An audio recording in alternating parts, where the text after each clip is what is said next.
नमस्कार दोस्तों। बहुत दिनों से एक सवाल मुझसे बार बार पूछा जा रहा था सोशल मीडिया पे, जहाँ कहीं भी मिलता था किसी से, सबके मन में एक ही सवाल था कि आपका सेंटर दूसरे सेंटर से कैसे अलग है। जब इतने सेंटर ऑलरेडी खुल चुके हैं और चल रहे हैं, तो आपके सेंटर में ऐसी क्या खासियत है कि बच्चे उन सेंटर्स को छोड़कर आपके पास आए। तो मैं पलट के उनसे एक प्रश्न पूछता था कि आप जिस भी कोचिंग सेंटर में या स्कूल में अपने बच्चों को पढ़ाते हैं, जिस क्लास में वो पढ़ते हैं उस क्लास में कितने बच्चे टॉप आते हैं, कितने बच्चे फर्स्ट रैंक लेके आते हैं। तो उनका सीधा सा सब जवाब होता था कि एक ही बच्चा टॉप आएगा। मैंने कि एक बच्चा क्यों टॉप आता है?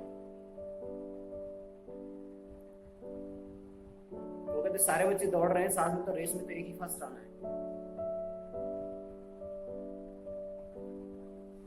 मैं उनसे एक प्रश्न और पूछता हूँ कि वही टीचर, जिस टीचर के दम पर वो बच्चा फर्स्ट आया है, वही टीचर उस सेक्शन के सारे बच्चों को पढ़ा रहा है, एक ही तरीके से पढ़ा रहा है, एक ही समय में पढ़ा रहा है, एक ही टॉपिक पढ़ा रहा है सब, फिर एक ही बच्चा फर्स्ट है। चलो मानते हैं कि 1-2 नंबर का अंतर हो सकता है, 2-4 नंबर का अंतर हो सकता है, लेकिन ज्यादातर बच्चे बहुत पीछे होते हैं, कुछ एक बच्चे 4-5 बच्चे बहुत आगे होते हैं। तो इतना डिफरेंस क्यों है जब एक ही टीचर एक ही मेथड से एक ही टॉपिक को सभी बच्चों को पढ़ा रहा है एक साथ। तो फिर पूछते हैं कि आप क्या करना चाहते हो, कि आपके पढ़ाने से सारे बच्चे टॉप आ जाएंगे, कि सारे बच्चों के इक्वल मार्क्स आ जाएंगे? उनकी ऐसा बिल्कुल नहीं है।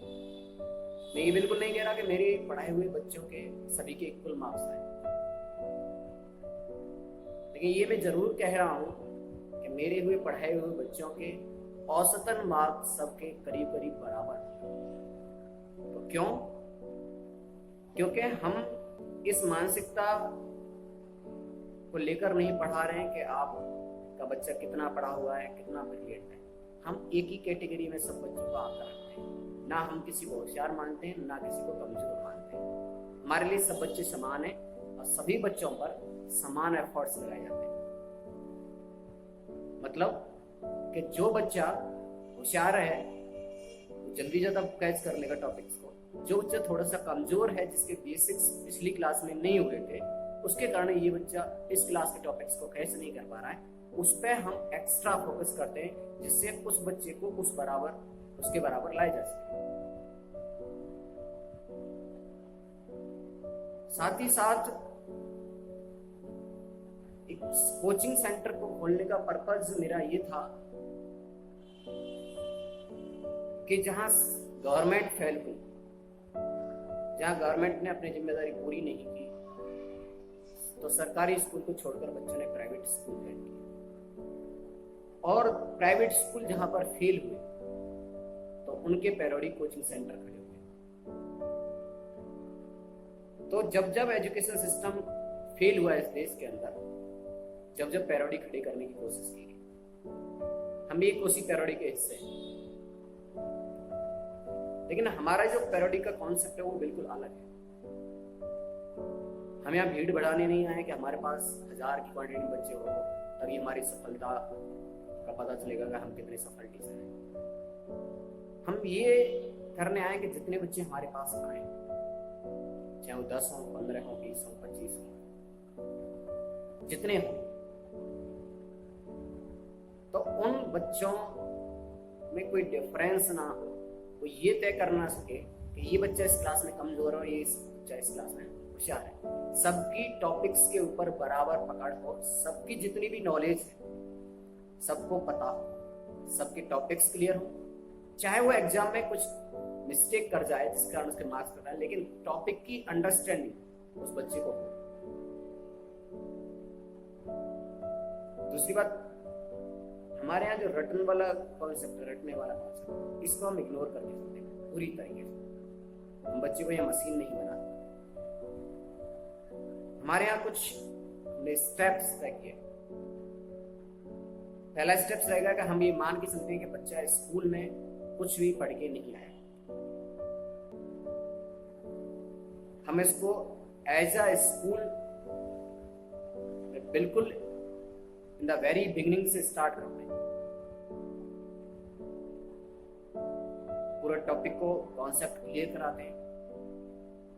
टॉपिक को क्लियर कराने के बाद हम एक छोटा सा असाइनमेंट बच्चों को देते हैं, जिसको हम प्रिंटेड नोट्स के बोलते हैं। उस प्रिंटेड नोट्स में जो पढ़ाया है वो तो है ही, साथ में अगर कोई बच्चा उससे एक्स्ट्रा जानना चाह रहा है तो उसमें असाइनमेंट में सारी चीजें दी गई है। तो प्रिंटेड नोट्स के बाद फिर हमारी चीज आती है असाइनमेंट। असाइनमेंट में हम उन्हीं नोट्स और उन्हीं पढ़ाए हुए टॉपिक्स के आधार पर कुछ क्वेश्चन सॉल्व करवाते हैं बच्चे से। हम ये जानना चाह रहे हैं कि बच्चे को पढ़ाए हुए टॉपिक कितना समझ में आया है। अगर वो पूरा पढ़ाए हुए क्वेश्चंस को सॉल्व कर देता है अपने आप से, तो हम ये मान लेते हैं कि टॉपिक समझ में आ गया। अगर वहां पर उससे असाइनमेंट के क्वेश्चन सॉल्व नहीं होते, तो फिर हम उनकी कमजोरियों को पकड़ करके किस किस टॉपिक में किस किस बच्चे को दिक्कत है उसको क्लैरिफाई करके फिर दोबारा से उनके लिए एक्स्ट्रा क्लास कंडक्ट कराते हैं, जिसमें वो टॉपिक्स क्लियर कराए जाते हैं। फिर उसके बाद एक वर्कशीट दी जाती है जो एग्जाम ओरिएंटेड होती है।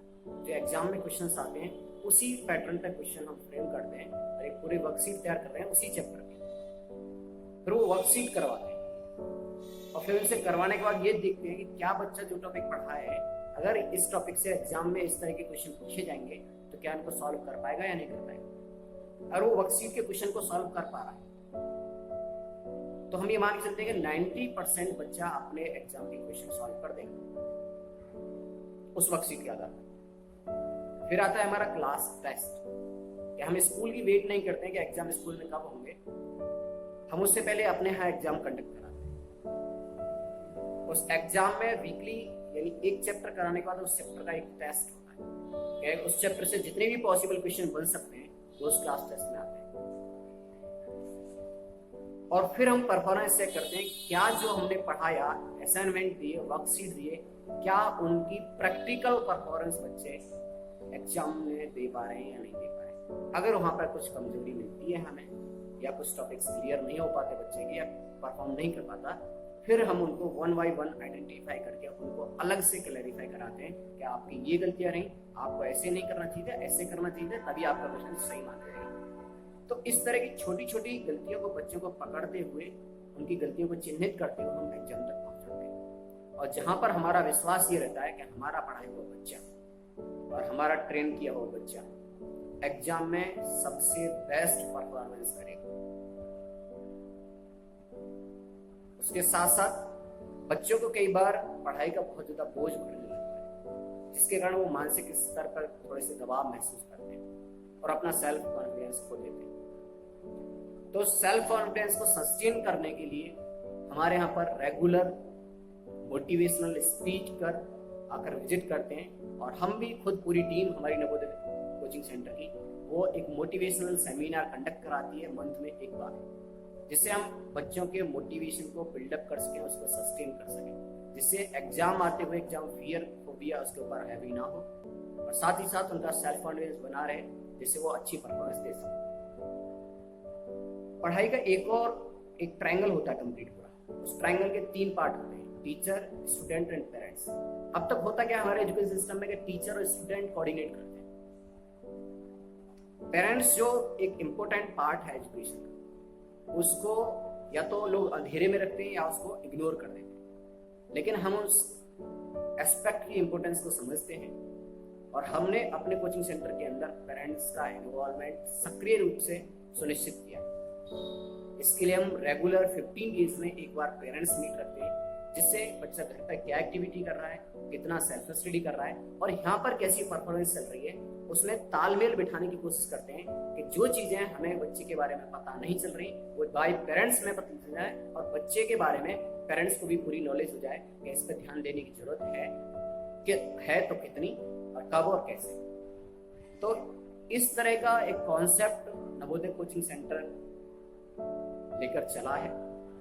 और इस कॉन्सेप्ट का हमारा अपना एम कुछ नहीं। लोग मुझसे पूछते हैं कि भाई आप आईएएस छोड़कर आगे और बच्चों के साथ लगे, आपका क्या होने वाला है?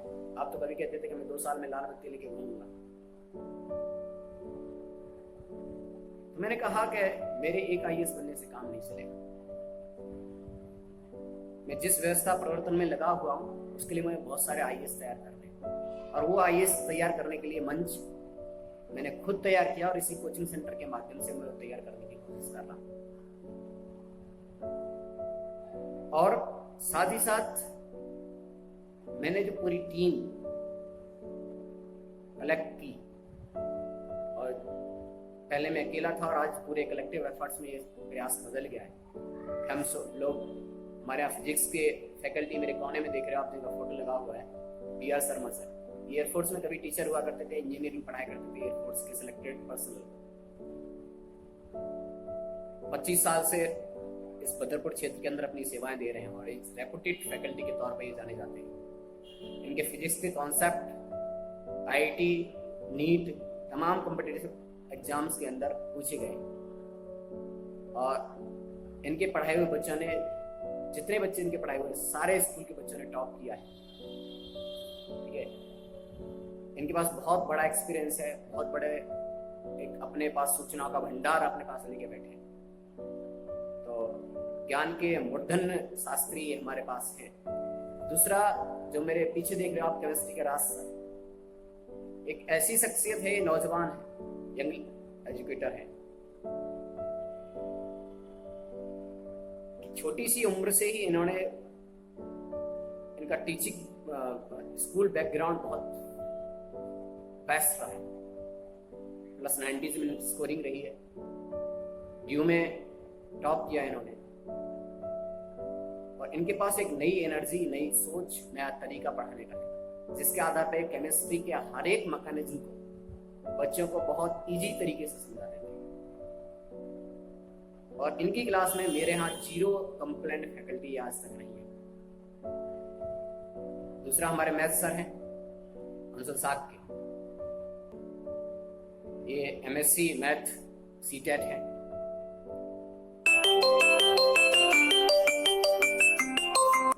अब तक ये समझा जाता था कि मैथ के थोड़े से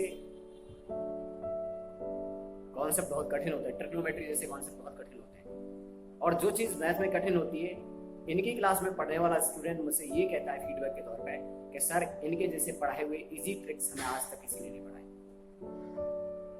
ये मैथ को बिल्कुल जितनी इजीएस्ट फॉर्म में कर सकते हैं उन्होंने ये करके दिखा दिया, और बड़े ही इजीएस्ट कॉन्सेप्ट है, चाहे कितना ही कमजोर बच्चा मैथ में रहा हो या कितना ही टॉपर रहा हो, सब बच्चे बड़े आसानी के साथ मैथ्स के फॉर्मूले और डेरिवेशन को समझ लेते हैं।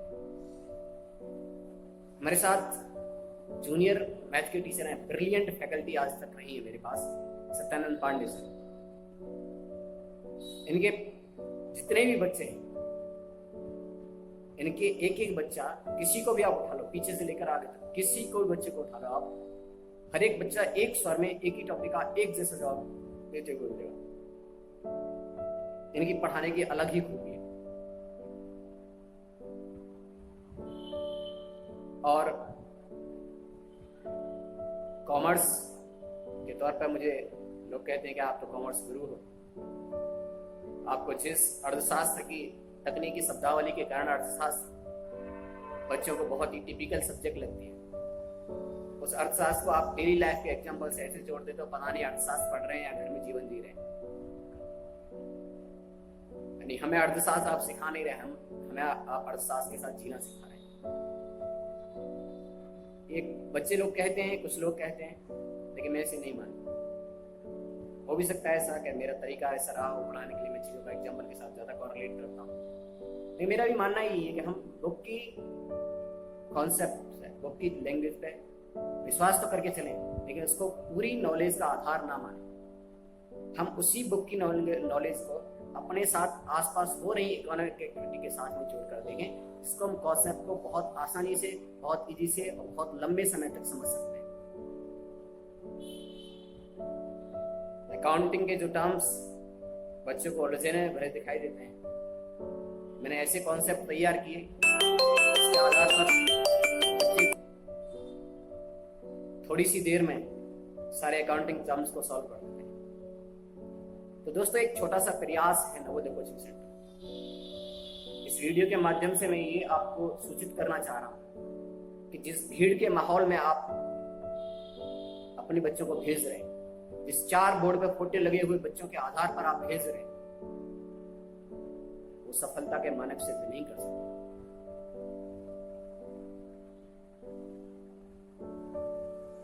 साथ ही साथ आपको अगर वाकई में अपने बच्चे को अच्छी नॉलेज, अच्छी स्किल, अच्छे कॉन्सेप्ट अगर कहीं सिखाने हैं तो उससे इस क्षेत्र में नवोदय कोचिंग सेंटर से बढ़िया कोई भी स्थान नहीं। आप एक बार कोचिंग विजिट कीजिए। जिस तरह के कोचिंग इंफ्रास्ट्रक्चर आज तक खड़े किए जाते हैं, उससे कहीं हटकर हमने अपना इंफ्रास्ट्रक्चर खड़ा किया है और एक पूरे मैनेजमेंट वे में हमने इस इंस्टीट्यूट को चलाने की कोशिश कर रहे हैं। इसलिए कि इस देश में कोई भी बच्चा इस कारण से वंचित ना रह जाए कि उसको एक अच्छा एजुकेशन एनवायरनमेंट नहीं प्रोवाइड होता। कल को इन्हीं बच्चों को हमारे देश को लीड करना है, इन्हीं को हमारा फ्यूचर बिल्डअप करना है और आगे कंट्री के डेवलपमेंट को सस्टेन करना है। तो इसी आशा के साथ कि कहीं हमारी कड़ियां कमजोर ना पड़ जाए, जिससे आने वाली जनरेशन में कुछ कमियां रह जाए, तो उसके लिए नवोदय कोचिंग सेंटर अपने पूरे एफर्ट्स के साथ, पूरे प्रयास के साथ, पूरे सहयोग के साथ आपके बच्चों को एक एजुकेशनल एनवायरनमेंट देने में, रियल एजुकेशन एनवायरनमेंट देने में दिन रात प्रयासरत है। आपसे यही निवेदन है कि आप एक बार नवोदय कोचिंग सेंटर में अपने बच्चों को जरूर भेजें और यहाँ का एनवायरनमेंट देखें। क्या वाकई जो वीडियो में कहा जा रहा है या आसपास के लोगों से सुना जा रहा है या आसपास के बच्चों से सुना जा रहा है या बच्चों की परफॉर्मेंस जो हमें बता रही है, क्या वहाँ पर ये प्रैक्टिकली सब हो रहा है या नहीं हो रहा है? क्या हमारा बच्चा अगर वहाँ पर जाता है तो 2 दिन पढ़ने के बाद क्या उसको कुछ एजुकेशन माहौल अलग मिलता है? क्या वहाँ पर पैटर्न सिखाने को कुछ अलग है? क्या वहाँ का मैकेनिज्म कुछ अलग है?